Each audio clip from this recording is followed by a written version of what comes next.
Hey, welcome. Today, we're digging into something that is an absolute game changer for Tanzania's mining industry. Brand new regulations have just swung the doors wide open for local businesses. And in the next few minutes, we're going to show you exactly what that means and how you can get in on the action. So why the big shakeup? Well, it all starts with this number right here, 10%. That's the really ambitious goal Tanzania has set for the mining sector's contribution to its GDP.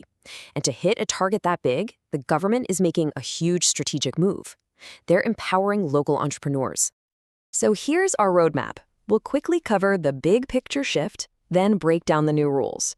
After that, we'll get to the exciting part, the exclusive opportunities for you. We'll even walk through the steps to land contracts and wrap up by looking at why the future of this whole industry is local. All right, Section 1, let's start with the why. You know, this isn't just some minor policy tweak. It's a very deliberate strategy, and it's all about empowering the local economy and driving growth from the inside out. The heart of this whole thing is a new rule called Regulation 13A. And its goal? It's simple, but it's incredibly powerful. To make sure that Tanzanian citizens and their businesses are the main ones benefiting from the country's incredible mineral wealth.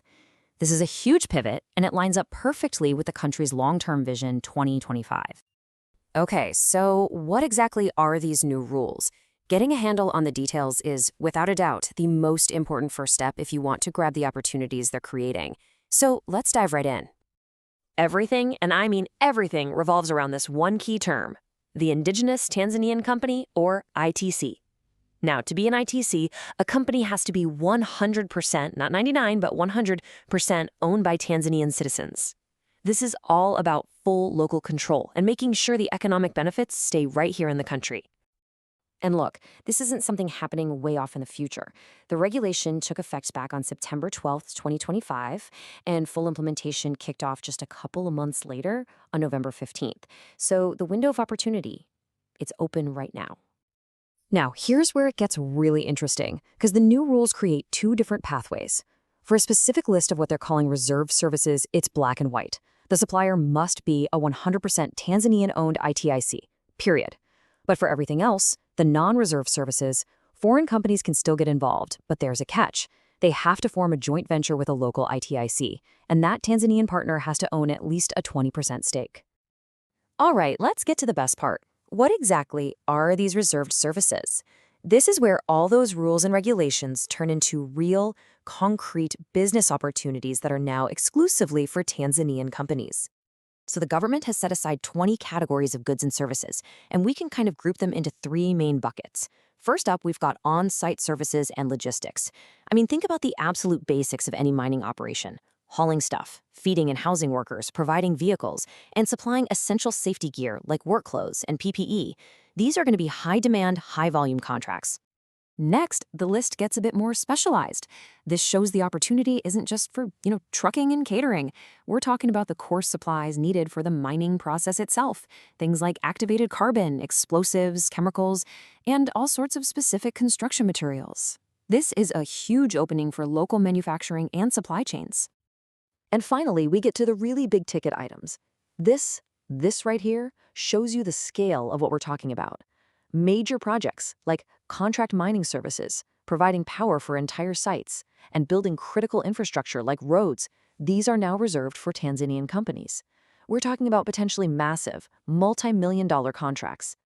So, let's put some real-world perspective on this. Logistics and haulage? That means scalable, long-term contracts for anyone with a fleet of trucks. Catering and camp services? That's a perfect entry point for small and medium businesses. You're serving thousands of workers day in and day out. And construction, well, that represents enormous, high-value projects as this whole sector keeps growing. Okay, so the opportunity is crystal clear. But the big question is, how do you actually position your business to win these contracts? Well, this next section is basically your action plan. Here are 5 clear steps to take. First, verify your eligibility. Get all your paperwork lined up to prove you're 100% Tanzanian-owned. Second, build up your capacity. That means investing in the industry standard safety and quality certifications that these big mining companies demand.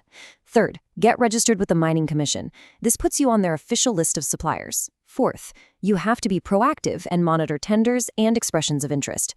And fifth, think about teaming up. Forming strategic partnerships or joint ventures can help you scale up to tackle even bigger projects. And that brings us to our final section, where we zoom out and look at the big picture. Because this whole thing is about so much more than just procurement rules.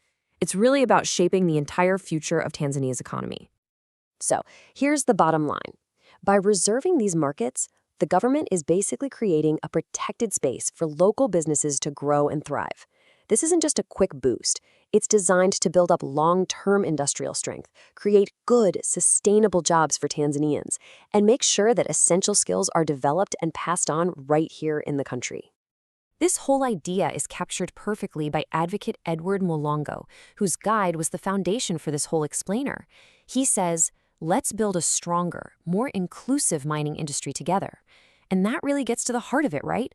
It's about that collaborative spirit needed to turn this vision into a reality. So, we'll leave you with this question. This is truly a pivotal moment. The doors have been thrown open, the rules are clear, and a massive multi-million-dollar market is just waiting. The only question left is your business ready to step up and lead the way?